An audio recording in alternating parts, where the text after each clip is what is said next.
O Oceano Atlântico sempre foi um palco silencioso, onde nações poderosas se testam sem disparar um único tiro. Mas, nos primeiros dias gélidos de janeiro de 2026, esse silêncio foi quebrado. O que começou como uma patrulha de rotina explodiu repentinamente em manchetes globais. A Marinha dos Itariaiwa havia apreendido um petroleiro ligado à Rússia em águas internacionais. Em minutos, as palavras guerra, mísseis e potências nucleares estavam entre os assuntos mais comentados nas redes sociais. A pergunta que se espalhou pelo mundo na velocidade da luz foi: seria este o momento em que tudo sairia do controle? Segundo fontes de segurança ocidentais e dados públicos de rastreamento marítimo, o petroleiro conhecido como Bella One, também operando sob o pseudônimo Marinara, navegava discretamente pelo Atlântico em condições suspeitas. Não se tratava de um navio comercial comum. Oficiais de inteligência afirmaram que transportava um carregamento maciço de petróleo bruto venezuelano, país já sujeito a rigorosas sanções internacionais. O destino, a estrutura de propriedade e até mesmo o rastro digital do navio levantaram suspeitas muito antes do primeiro helicóptero aparecer no céu. O que tornou aquele momento especialmente perigoso foi o timing. O petroleiro navegava por águas internacionais, uma zona cinzenta legal, onde nenhum país detém autoridade plena, mas onde as ações de fiscalização podem instantaneamente se tornar políticas. Para Washington, deixar o navio passar seria um sinal de fraqueza. Impedir sua passagem, no entanto, significava arriscar um confronto direto com Moscou. O tempo estava se esgotando e cada milha náutica importava. Ao amanhecer, sobre ondas agitadas e cor de aço, aeronaves de vigilância americanas confirmaram o que as autoridades temiam. O petroleiro havia executado uma manobra clássica de dissimulação marítima. Em plena viagem, trocara de bandeira adotando as cores russas em uma manobra que os marinheiros costumam chamar de navio fantasma. A mensagem era clara: mexer com esse navio é mexer com a Rússia. Durante anos, esse truque funcionou. Desta vez, não funcionou. Nos bastidores, os comandantes americanos já estavam em ação. Imagens de satélite, aviões de reconhecimento em alta altitude e informações de inteligência em tempo real forneciam um panorama claro da rota do petroleiro. Fontes revelaram posteriormente que os planejadores americanos acreditavam ter apenas uma pequena janela de oportunidade antes que a embarcação pudesse se aproximar de águas onde a interceptação seria politicamente inviável. A decisão foi tomada. A operação foi aprovada. Então chegou o momento que deixou o mundo atônito. Em meio às nuvens baixas, helicópteros da Marinha dos EUA surgiram rugindo. Seus motores cortavam o vento enquanto pairavam a poucos metros do mar revolto. A água espirrava contra o casco do petroleiro. Os marinheiros a bordo do Bella One mal tiveram tempo de reagir. Em segundos, equipes de abordagem de elite desceram por cordas aterrissando no convés enquanto o navio ainda se movia. Vídeos capturados por embarcações próximas e posteriormente compartilhados por veículos de imprensa se espalharam instantaneamente online, alcançando milhões de visualizações em poucas horas.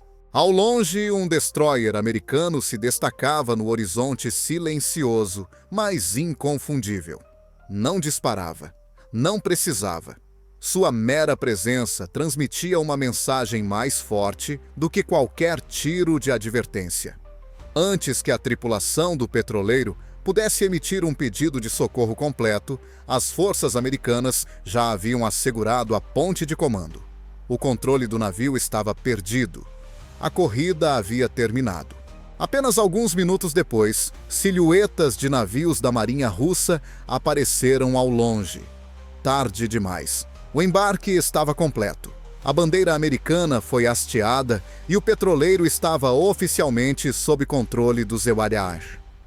Ao redor do mundo, analistas e espectadores comuns sentiram o mesmo arrepio. Não se tratava apenas de petróleo, tratava-se de poder, orgulho e de quem realmente controla os oceanos do mundo em 2026. E então veio a reação de Moscou.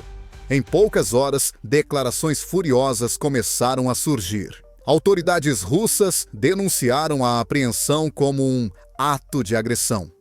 As redes sociais fervilhavam com rumores de retaliação, sussurros sobre ataques com mísseis e menções a submarinos à espreita sob as ondas. Os mercados tremeram. Comentaristas alertaram que um único passo em falso poderia desencadear algo muito maior do que qualquer um poderia imaginar. Enquanto o petroleiro capturado mudava lentamente de rumo sob escolta americana, o mundo prendia a respiração. Teria a linha já sido cruzada? Ou seria este apenas o primeiro passo de um jogo muito mais sombrio? Porque o que aconteceu a seguir levaria essa crise muito além do mar aberto e para um campo de batalha completamente novo. À medida que a notícia da apreensão se espalhava, um fator tornava esse incidente diferente de quase tudo o que havia acontecido antes. O mundo inteiro assistia ao seu desenrolar em tempo real. Minutos após o embarque, vídeos tremidos, gravados com celulares e lentes de longo alcance, começaram a inundar as redes sociais.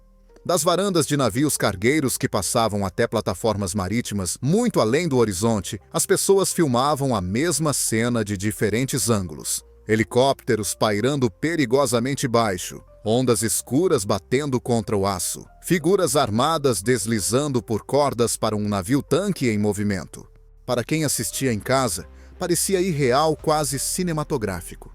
Mas, para os marinheiros envolvidos, aquilo não era um filme. Segundo oficiais da defesa familiarizados com a missão, a operação foi planejada para velocidade, impacto e controle. As equipes de abordagem foram lançadas de helicópteros MH-60 Seahawk, aeronaves construídas especificamente para combate marítimo e inserção rápida. Esses helicópteros são uma ferramenta emblemática da Marinha dos Estados Unidos, capazes de operar em condições de vento forte e instabilidade, onde um único erro pode ser fatal. A chave foi o timing. Os helicópteros não chegaram um a um. Chegaram todos juntos. Uma aeronave deixou a equipe de abordagem, outra sobrevoava o local, fornecendo cobertura, enquanto uma terceira monitorava o mar ao redor em busca de movimentos inesperados. Abaixo deles, o petroleiro continuava avançando com seus enormes motores ainda funcionando. Pará-lo completamente teria aumentado o risco de caos no convés. Em vez disso, os americanos optaram por controlar primeiro e desligar os motores depois. Testemunhas descreveram o som como ensurdecedor. O rugido dos rotores ecoou pelo oceano aberto, abafando alarmes e comandos gritados. A água do mar explodiu para cima quando os helicópteros se aproximaram da água, deixando a tripulação do petroleiro em estado de completa confusão. Quando finalmente alguém a bordo entendeu o que estava acontecendo, pessoal armado já estava assegurando os principais pontos de acesso. Dentro da ponte, os eventos se desenrolaram com a mesma rapidez. Os sistemas de navegação foram bloqueados. Os motores foram colocados sob controle externo. Os equipamentos de comunicação foram apreendidos antes que um sinal de socorro completo pudesse ser transmitido. Autoridades diriam mais tarde que toda a tomada de controle levou apenas alguns minutos. Em termos navais, foi limpa. Em termos políticos, foi explosiva. À medida que as imagens se tornavam virais, as reações se dividiram drasticamente. Alguns comentaristas elogiaram a precisão e a disciplina da operação, considerando-a uma clara demonstração de domínio marítimo. Outros alertaram que é exatamente assim que as guerras começam acidentalmente. Ações rápidas, informações incompletas e orgulho nacional ferido. Esse orgulho agora estava sob escrutínio. De Moscou, a resposta veio rápida e veementemente. A mídia alinhada ao Estado descreveu a abordagem como pirataria. Altos funcionários acusaram Washington de humilhar a Rússia no cenário mundial. Nos bastidores, segundo avaliações da inteligência ocidental, o clima era ainda mais sombrio. A perda do petroleiro não foi apenas um golpe econômico. Foi uma derrota simbólica transmitida ao vivo para bilhões de pessoas. O nome que estava no centro de todas as discussões era Vladimir Putin. Durante anos, o poderio naval russo fora apresentado como uma força capaz de desafiar qualquer adversário longe de casa. Agora, um petroleiro com bandeira russa havia sido apreendido antes que navios de guerra russos pudessem intervir. A implicação era incômoda e impossível de ignorar. Quase que instantaneamente surgiram rumores. Alguns afirmavam que submarinos já estavam rastreando navios americanos sob as ondas. Outros especulavam que unidades de mísseis haviam sido colocadas em alerta. Nada disso foi confirmado oficialmente, mas a própria incerteza foi suficiente para abalar mercados e governos. Companhias aéreas ajustaram rotas. Operadores do setor energético suspenderam suas atividades. Analistas militares entraram ao vivo na televisão em diversos continentes. Enquanto isso, no mar a situação era tensa, mas estranhamente tranquila. Segundo relatos, as silhuetas da Marinha Russa permaneciam à distância, mantendo posição logo além do que os comandantes americanos consideravam um perímetro de segurança. Nenhum tiro de advertência foi disparado. Nenhuma manobra agressiva se seguiu. O oceano, por hora, permaneceu silencioso.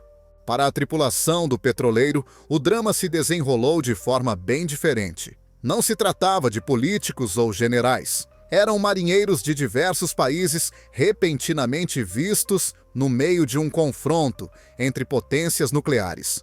Ordenados a permanecerem imóveis com as mãos visíveis, foram escoltados para longe de áreas críticas e colocados sob vigilância. Autoridades americanas enfatizaram posteriormente que a tripulação foi tratada com profissionalismo e não sofreu nenhum dano. Ainda assim, o medo persistia. Enquanto o petroleiro era escoltado em direção a um destino não divulgado, uma verdade tornou-se inegável. Não se tratava mais apenas de impedir um carregamento de petróleo. Tratava-se de estabelecer um precedente e testar limites e ver até onde cada lado estava disposto a ir sem disparar um tiro. E enquanto o mundo aguardava mísseis que nunca chegaram, algo mais começou a surgir silenciosamente em segundo plano. Porque enquanto os navios permaneciam imóveis, a retaliação já começava a tomar forma em outros lugares. À primeira vista, o petroleiro apreendido parecia apenas mais uma embarcação no fluxo interminável do tráfego global de petróleo. Mas, por trás do casco de aço e da pintura desbotada do Bella One, havia uma história muito maior do que a de um único navio.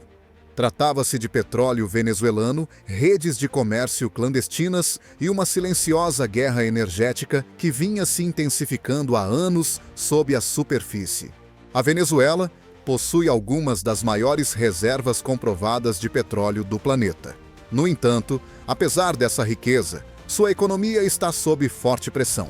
As sanções ocidentais direcionadas ao governo de Nicolás Maduro limitaram drasticamente quem pode comprar esse petróleo legalmente e como ele pode ser transportado. Oficialmente, essas medidas visam cortar as fontes de receita que mantêm o poder político concentrado. Extraoficialmente, elas criaram um mercado clandestino em plena expansão. É aí que entram navios como o Bella One. Segundo autoridades ocidentais e investigadores marítimos, o petróleo autorizado não para de circular simplesmente.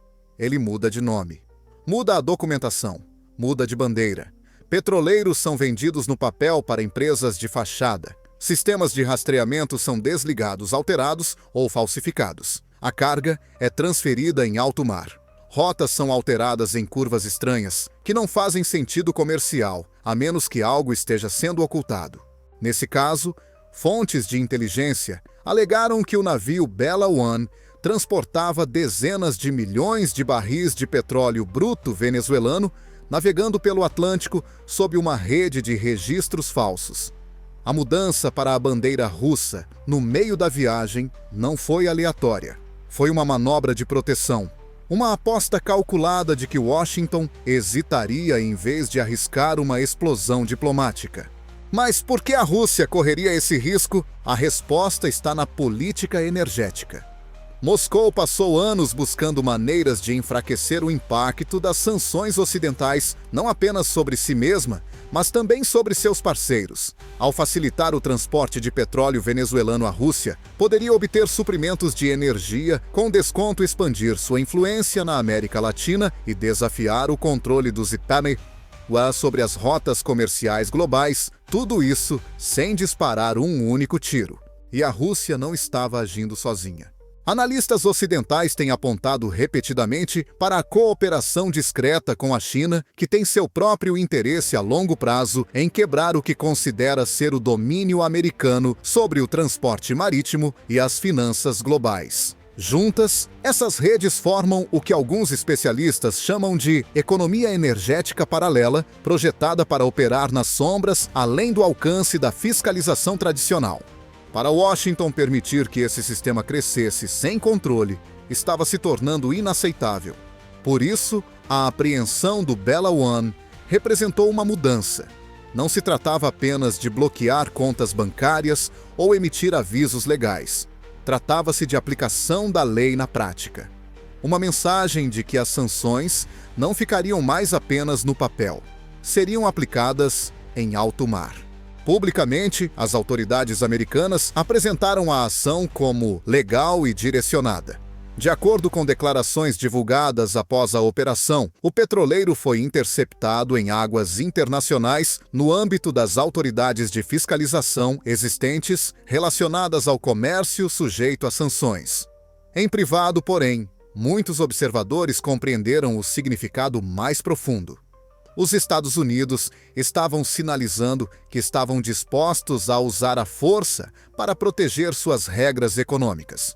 As reações foram imediatas e intensas. Os defensores argumentavam que esse tipo de ação já deveria ter sido tomada há muito tempo. Alegavam que a evasão de sanções havia se tornado sofisticada demais, ousada demais e lucrativa demais. Se os navios pudessem se esconder para sempre atrás de bandeiras e documentos, as sanções não teriam mais valor. Os críticos enxergaram algo muito mais perigoso. Alertaram que transformar os oceanos do mundo em zonas de fiscalização poderia ser contraproducente. Se uma potência nuclear puder apreender um navio ligado a outra, o que impediria uma retaliação semelhante? O que aconteceria se um petroleiro americano se tornasse o próximo alvo, sob uma interpretação diferente das regras? Enquanto esses debates fervilhavam online e na televisão, os rumores ganharam vida própria. Alguns afirmavam que o petroleiro transportava algo além de petróleo. Explodiram as especulações sobre equipamentos militares, tecnologia avançada e até componentes relacionados à energia nuclear. Nenhuma prova foi apresentada, e as autoridades negaram essas alegações, mas a incerteza por si só alimentou ainda mais os boatos. Na era digital, o mistério é poder. Quando as autoridades começaram a rebocar o Bella One em direção ao porto, o navio já havia se tornado mais do que uma embarcação. Era um símbolo. Para alguns, uma ousada manifestação contra o comércio ilegal. Para outros, uma provocação imprudente. E para milhões de pessoas que assistiam pela televisão, parecia o início de algo muito maior. Porque se o petróleo podia desencadear este nível de confronto, a pergunta óbvia que se seguia era: o que aconteceria a seguir quando a resposta deixasse de ser econômica e se tornasse invisível? Assim que o petroleiro apreendido desapareceu sob escolta americana, a atenção se voltou instantaneamente do Atlântico para Moscou. Este era o momento que muitos mais temiam. A Rússia responderia com força ou recuaria e engoliria a humilhação. Durante várias horas tensas, a resposta pareceu perigosamente incerta. A mídia estatal russa foi a primeira a se manifestar. Apresentadores de telejornal falaram em tom incisivo, classificando a apreensão como uma provocação flagrante e um ato hostil em alto mar. Comentaristas alertaram que o incidente não poderia ficar sem resposta. As redes sociais na Rússia se encheram de publicações acaloradas exigindo uma demonstração de força. Fora do país, essas mensagens repercutiram nos noticiários globais, alimentando o temor de que uma resposta militar já estivesse em curso. Por trás das manchetes estava Vladimir Putin, um líder conhecido por projetar um controle sereno mesmo em momentos de crise. Mas, segundo fontes diplomáticas ocidentais, o clima dentro do Kremlin estava longe de ser tranquilo.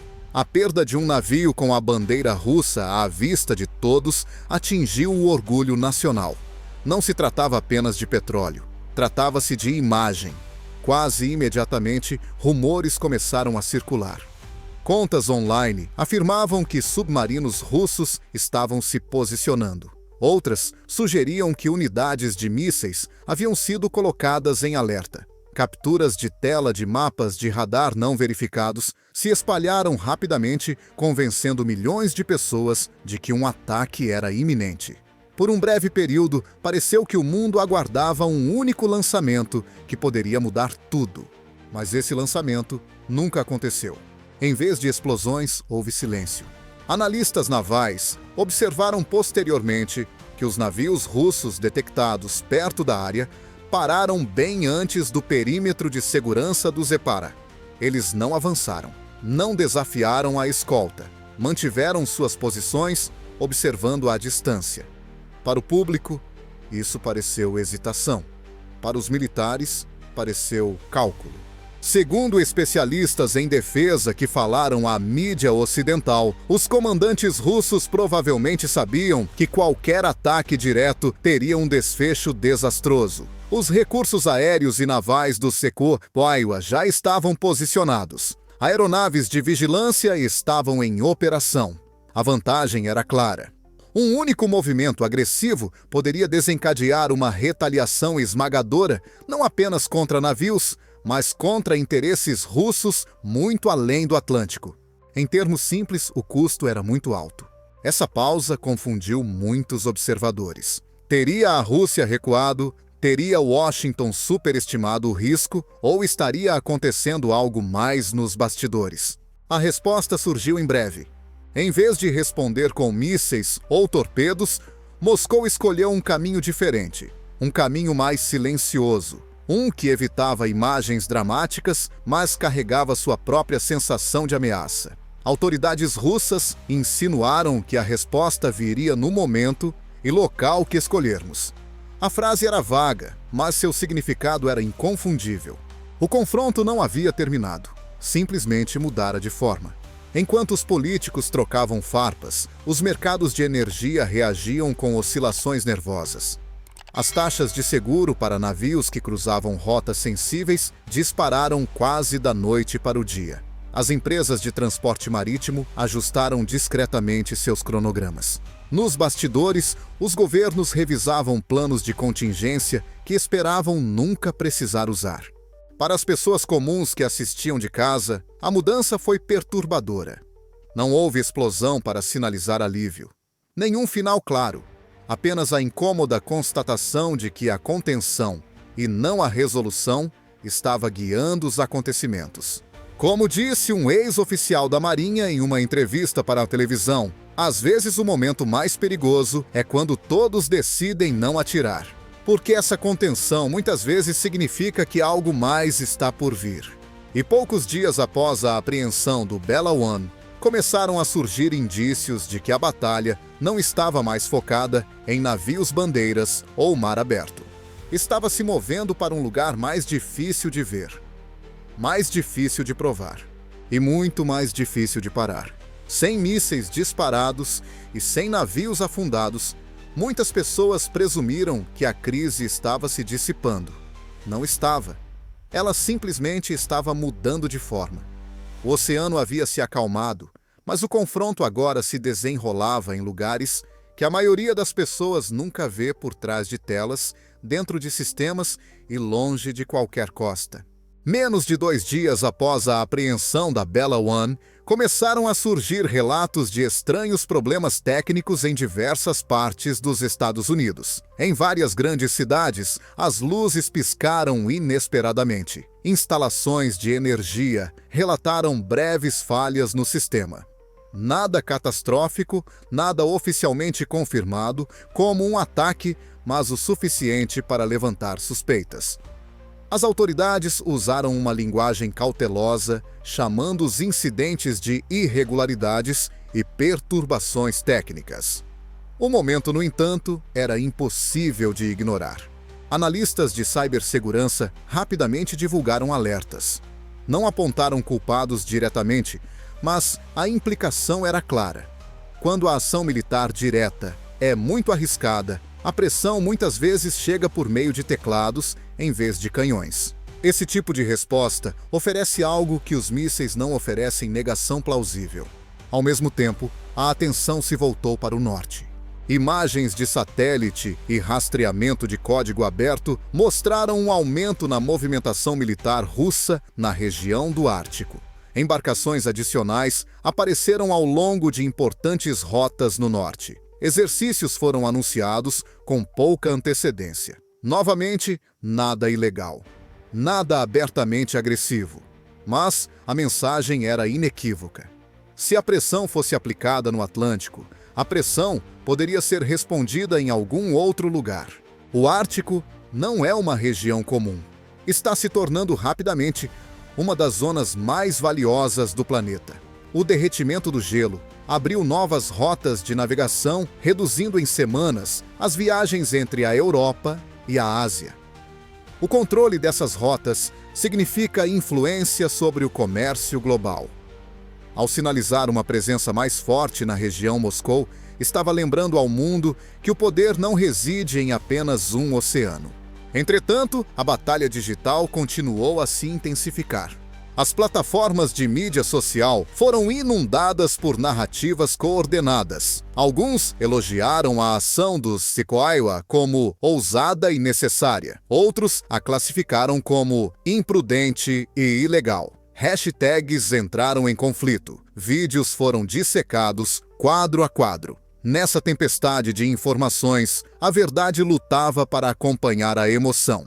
Para muitos espectadores, já não importava o que de fato aconteceu no convés do petroleiro. O que importava era como se sentiam. O medo se espalha mais rápido que os fatos.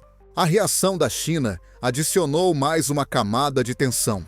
Autoridades em Pequim criticaram a apreensão, alertando contra o que descreveram como um comportamento perigoso que criava precedentes. Embora evitando o envolvimento direto, a declaração foi suficiente para sinalizar alinhamento com as preocupações mais amplas de Moscou. O conflito antes centrado em um único navio agora carregava o peso de uma rivalidade global. E ainda assim os marinheiros permaneceram esquecidos. Enquanto governos se desentendiam e os mercados se ajustavam, a tripulação do Bella One esperava, confinada, interrogada, incerta quanto ao futuro. Esses homens não eram estrategistas nem políticos. Eram trabalhadores que assinaram contratos para transportar cargas, não para se tornarem símbolos em um confronto geopolítico. Para eles, a crise era pessoal, medida em noites sem dormir e ligações para casa não atendidas. Autoridades americanas enfatizaram que a tripulação estava sendo tratada de acordo com os padrões internacionais, sem ferimentos, sem abusos. Mesmo assim, o impacto emocional era inegável. Ficar no meio de uma disputa entre superpotências é um pesadelo para o qual nenhum manual de treinamento prepara você.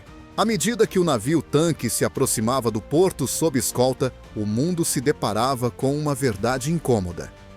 A crise não havia explodido, mas também não havia terminado. Ela se espalhou do oceano para o ciberespaço, dos convéses de aço para as redes invisíveis. De um momento dramático para uma persistente sensação de inquietação. Porque se a retaliação já não se parece com fogo e fumaça, como saber quando ela realmente começou? E mais importante ainda, como impedir uma guerra que nunca chega a começar oficialmente? Enquanto o Bella One era rebocado lentamente em direção a um porto americano, as imagens dramáticas desapareceram das redes sociais. Os helicópteros sumiram. Os navios de guerra voltaram às patrulhas de rotina. As manchetes mudaram.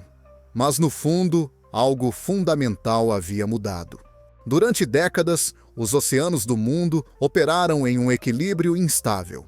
Bandeiras, burocracia e regras tácitas impediam que as grandes potências colidissem diretamente. Esse equilíbrio agora parecia frágil. Os eventos de janeiro de 2026 provaram que essas antigas suposições não garantiam mais a segurança. Se um petroleiro ligado a uma potência nuclear pôde ser apreendido em águas internacionais, então nenhum navio poderia realmente se sentir intocável. As companhias de navegação entenderam isso imediatamente. Silenciosamente, os prêmios de seguro aumentaram. As rotas foram reavaliadas. Os capitães receberam novas orientações sobre onde podiam navegar e sob quais condições. O conceito de águas neutras, de repente, pareceu bem menos neutro. Especialistas militares logo apontaram o significado mais amplo. Não se tratava de um único navio ou carga. Tratava-se de aplicação da lei, de demonstrar que a pressão econômica agora seria respaldada por ações concretas. As sanções não eram mais apenas documentos legais. Elas vinham acompanhadas de helicópteros, equipes de abordagem e escoltas armadas. Para os Estados Unidos, a mensagem era clara. Washington estava disposto a assumir riscos para manter o controle sobre as regras do comércio global. A apreensão sinalizou confiança, mas também compromisso. Uma disposição para agir primeiro e lidar com as consequências depois. Para a Rússia, a lição foi mais incômoda. A projeção de poder tem limites especialmente longe de casa. Submarinos e navios de guerra podem ser temidos, mas não são invisíveis. Podem ser rastreados, podem ser cercados, e às vezes a contenção se torna a única escolha racional.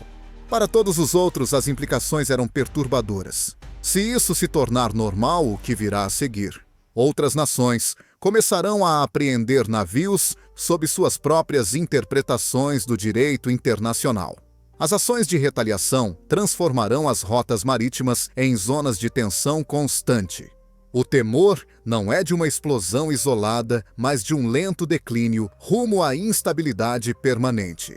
Até mesmo a ideia de navios fantasmas pode evoluir. Se trocar de bandeira e de identidade deixar de funcionar, os operadores buscarão novas maneiras de se esconder.